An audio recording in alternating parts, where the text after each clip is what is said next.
나라인데 중국이 제로 코로나라는 정책으로 해롱해롱거리니까 더 내리고 덕분에 원화 가치도 내려가는 거죠. 그러면 사람들이 걱정하는 건 이런 겁니다. 이게 IMF로 연결되는 거 아니야? 옛날에도 외환 위기가 벌어졌잖아 라고. 네, 안녕하세요 여러분, 문선생입니다. 오늘 4월 26일 경제뉴스 읽어드리겠습니다. 일단 제일 눈에 들어온 경제뉴스는 원화값 장중 1250원 붕괴인데요. 한국인들에게 굉장히 큰 충격으로 다가왔던 IMF가 바로 이 원화 가격이 떨어지면서 원달러 환율이 1250원, 1300원, 1400원 가면서 벌어졌던 일이라서 우리에게는 이 달러 가격이 계속 올라가는 게 트라우마로 남아 있습니다. 그러면 이게 과연 진짜 경제 위기가 될지 혹은 그냥 일시적인 현상인지 알아보도록 하는 시간을 좀 가져보려고 합니다. 생각해 보시면 이런 겁니다. 왜 환율이 올라야 되는지, 올라가고 있는지에 대해서 좀 알 필요가 있어요. 그러니까 마치 이런 거죠. 비가 오는데 이게 장맛비인지 소나기인지 알면 이게 홍수가 날지 안 날지 구분을 할 수가 있잖아요. 저는 이제 그런 관점에서 좀 설명을 해드리려고 합니다. 일단 원화값이 심리적 저항선인 1250원대에 근접하면서 2년 만에 최저치로 내려왔다. 그러니까 1250원, 1260원 하면 원화 가격은 떨어지는 거죠. 왜냐하면 달러가 계속 비싸지는 거잖아요. 그러니까 원화는 떨어진다고 보면 되죠. 왜 이렇게 떨어지고 있느냐, 이제 결과적으로 한미 통화 수합 체결을 해야 된다 이런 말이 나오는데 조금 더 쉽게 설명해 드리도록 하겠습니다. 일단 생각해 보시면 이런 겁니다. 미국 연준이 지금 금리를 올린다고 하니까 전 세계 증시가 다 흔들리기도 하고, 또 무슨 현상이 나타나죠? 달러가 강해지는 겁니다. 금리라는 거는 돈의 가격을 말합니다. 이 돈을 빌렸을 때 얼마에 빌렸을 수 있느냐, 즉 이 돈의 렌탈료가 얼마예요 라고 했을 때 그게 바로 금리잖아요. 근데 여러분들이 당연히 다 아시다시피 한국보다 미국은 더 크고 강하고 안정적인 나라이고, 미국은 세계 어떤 나라에 비교해도 그런 안정성과 성장성을 보유하고 있는 나라입니다. 또 달러는 금처럼 기축통화로 간주되기 때문에 이 달러의 특권이 있죠. 근데 이 상황에서 달러 가치를 상승시키면 전 세계 돈들은 어떻게 될까요? 이런 겁니다. 달러는 정말 어떻게 봐도 좋은 건데 원화보다 항상 좋아. 근데 한국에 있는 은행에 돈을 맡기면 2%의 이자를 주는데 미국에 있는 은행에 돈을 맡기면 3%의 이자를 주면 당연히 2%보다는 3%를 찾는데 심지어 여기가 더 안전하고 성장도 더 잘 나와. 당연히 달러를 선호하게 되겠죠. 그러면서 전 세계 신흥국들의 자금들이 전부 미국으로 쏠림 현상이 나타나니까 한국도 예외가 되지 않는 것입니다.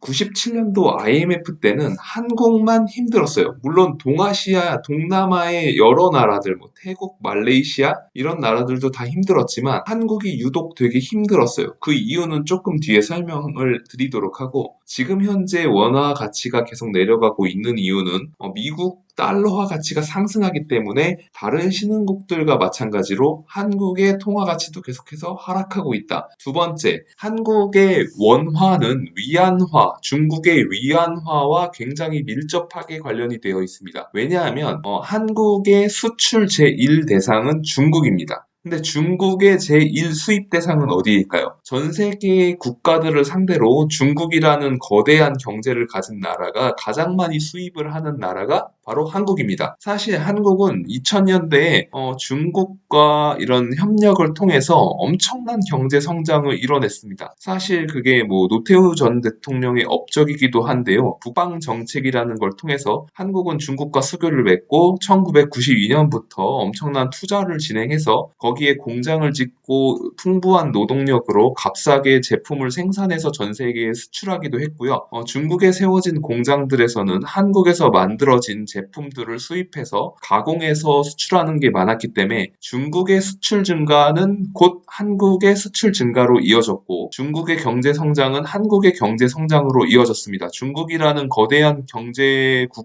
대국이 만들어지는 동안 한국은 거기에 올라타서 엄청난 경제 성장을 이뤄냈고, 가지고 거의 뭐 IMF 이후에 6,000달러에 불과했던 그런 한 8,000달러 정도 됐겠죠? 그때 경제 그 1인당 GDP를 지금 현재 1인당 35,000달러, 곧 일본도 내년이면 추월할 수 있을 수 있다라고 하고 있는데요. 그 정도의 성장을 이뤄낸 게 사실 중국과의 교류 때문이죠. 근데 지금 어떤 현상이 나타나냐면 중국은 제로 코로나라는 정책으로 모든 사회를 봉쇄 조치하고 그에 따라서 생산도 밀리게 됩니다. 그럼 이게 전 세계 제조업에 미치는 영향, 그걸 생각하기도 전에 한국에 미치는 영향이 굉장히 강합니다. 왜냐하면 한국은 수출로 돈을 벌어오는 국가인데 그 수출이라는 건 사실 중국에 가장 많이 수출을 하고 있는데 중국이 우리 물건을 수입하는 건 단순히 소비재가 아니고 중간재라고 하거든요. 무슨 부품을 만들어서 사다가 이거를 가공해서 조립해서 다른 전 세계로 수출을 하는 게 중국 경제 구조인데 이 중국이 가공하고 조립하는 경제가 멈추니까 한국의 수출이 멈추는 거죠. 그렇게 되니까 전 세계에 중국에 투자했던 돈의 가치, 돈들이 밖으로 빠져나가게 됩니다. 외국으로 빠져나가게 되니까 위안화 가치가 내려가고 이를 바라보는 전 세계 투자자들은 중국의 시장 주가가 떨어지면 한국의 주식시장 가격도 떨어진다라고 생각을 하니까 마찬가지로 돈을 빼게 됩니다. 그리고 중국의 위안화 가치가 떨어지면 덩달아 한국의 원화 가치도 하락합니다. 그러면 일전에 말씀드린 것처럼 미국의 달러화 가치는 계속해서 올라가는데 중국의 위안화 가치는 내려가고 그거에 더불어서 한국의 원화 가치도 떨어지는 거죠. 이중고를 맞고 있는 거죠. 거기다 이번에 마지막으로 엔화와 달러화, 미국과 일본은 전 세계의 경제 대국 두 개 중 두 개 국가이죠. 근데 이 두 국가가 지금 미국은 성장이 나오기 때문에 인플레이션을 잡기 위해서 달러화 가치를 올려도 통제가 가능한 겁니다. 근데 이 일본 같은 경우는 현재 그렇게 성장이 나오지도 않고 경제가 활력이 없기 때문에 이 완화적인 통화 정책을 지금 멈출 수가 없어요. 그러니까 금리를 인상하고 양적 긴축을 할 수가 없는 거예요. 돈을 거두어들이기 힘든 상황이라는 거죠. 경제가 어려우니까요. 그렇게 되면 전 세계 채권 시장에서는 이 주식 시장보다 큰 게 채권 시장인데 미국과 일본 두 국가에다가 골고루 포트폴리오를 갖고 투자하고 있는데 지금 현재 일본만 가치가 계속해서 흔들리니까 자금이 아무래도 미국으로 쏠리는 것들이 더 많은 거죠. 물론 뭐 비단 채권 시장뿐만 아니라 전 세계 자금들이 미국으로 쏠림 현상이 강해지니까 엔화 가치는 계속해서 하락하는 겁니다. 그렇게 되면은 이 상황에서는 어떻게 해야 되느냐? 결국에 미국 달러 가치는 더 올라가게 되는 거예요. 그러면은 미국 달러는 금리가 올라서 오르고 일본이 약하니까 그럼 살아남은 건 미국밖에 없네 해서 또 오르고 중국은 한국이랑 붙어있는 나라인데 중국이 제로 코로나라는 정책으로 해롱해롱거리니까 더 내리고 덕분에 원화 가치도 내려가는 거죠. 그러면 사람들이 걱정하는 건 이런 겁니다. 이게 IMF로 연결되는 거 아니야? 옛날에도 외환 위기가 벌어졌잖아 라고 생각하는데요. 사실은 이번에는 다릅니다. 왜냐하면 제가 보여드릴게 과거에 그 IMF가 오던 1996년, 97년 당시에는 원화가 1달러에 800원이라는 고정 환율 제도로 고정이 되어 있었습니다. 1달러에 딱 800원을 가져왔어요. 800원. 그러니까 이게 어떤 결과를 초래하냐면요.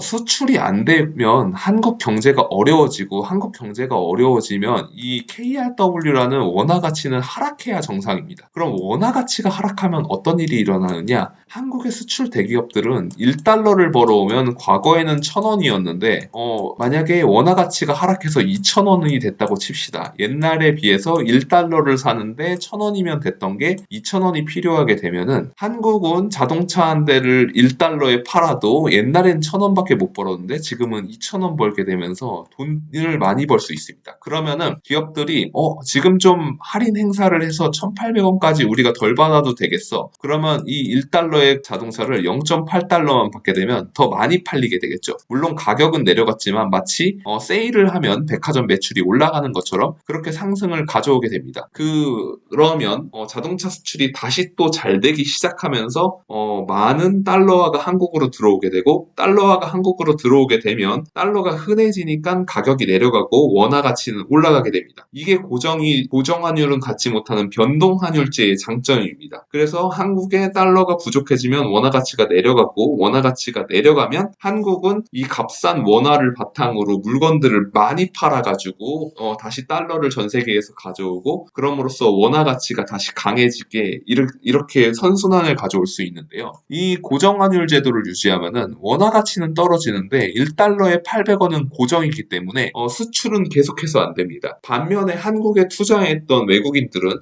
지금 이 원화 가치를 한국 정부가 지켜줄 때 이 한국 주식을 팔고 본국으로 돌아가자 라고 하면서 한국 주식을 매도하게 되죠. 한국 주식을 매도하고 자기네 나라로 갈 때는 달러를 찾아서 가기 때문에 이 한국 주식을 판 원화를 들고 외환 거래시장에 가서 달러로 교환하게 됩니다. 그러면 너도 나도 사람들은 탈출을 위해서 달러를 찾게 되니까 원화 가치는 하락하게 됩니다. 현재 러시아 경제가 어려워지니까 러시아에서 루블화로 기름값을 받겠다라고 하는 게 루블화가 인기가 없어지니까 루블화를 찾아서 결제해라. 그럼 즉 루블화가 인기 있게 될 거고 루블화가 인기 있게 되면 가격이 올라가면서 방어가 될 거를 생각하고 그렇게 행동을 하는 거거든요. 그래서 IMF 때와는 다르게 우리는 지금 변동환율제를 쓰고 있어서 이런 위기가 오기가 어렵다.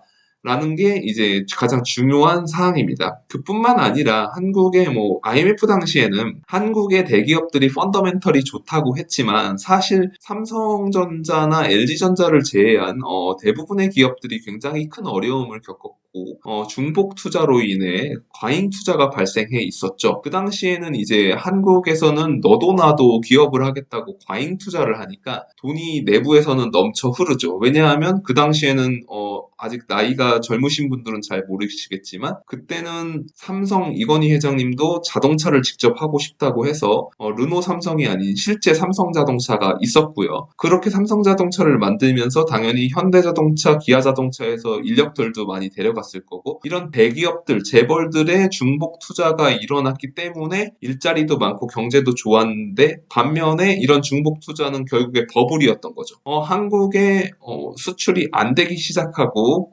외환 조달이 어려워지기 시작하니까 고정환율제를 유지하고 있던 한국은 수출도 어려워지고 수출이 어려워지니까 달러가 더 귀해지고 달러가 귀해지니까 더 수출이 어려워지고 악순환에 빠지면서 경제 위기에 들어갔습니다. 하지만 지금 한국의 대기업들은 적절하게 구조조정이 되어 있고 이런 중후장대, 그러니까 크고 무겁고 이런 제조업들을 하는 기업들은 경쟁력이 있는 기업들로 재탄생했기 때문에 지금 현재는 사실 그렇게 위기가 올 만한 사항이 없다고 보면 될 것 같습니다. 물론 외환위기 자체에서 말이죠. 또한 그 당시에 이제 금융이 많이 발달하기 전이었고 지금은 서울의 아파트 가격이 오른다고 이 은행권을 안정시키기 위해서 자기자본 비율, BIS 비율을 지키라고 국가가 강제했기 때문에 국가가 그렇게 국민들에게 욕을 먹으면서까지 은행권의 안정성을 굉장히 통제했거든요. 때문에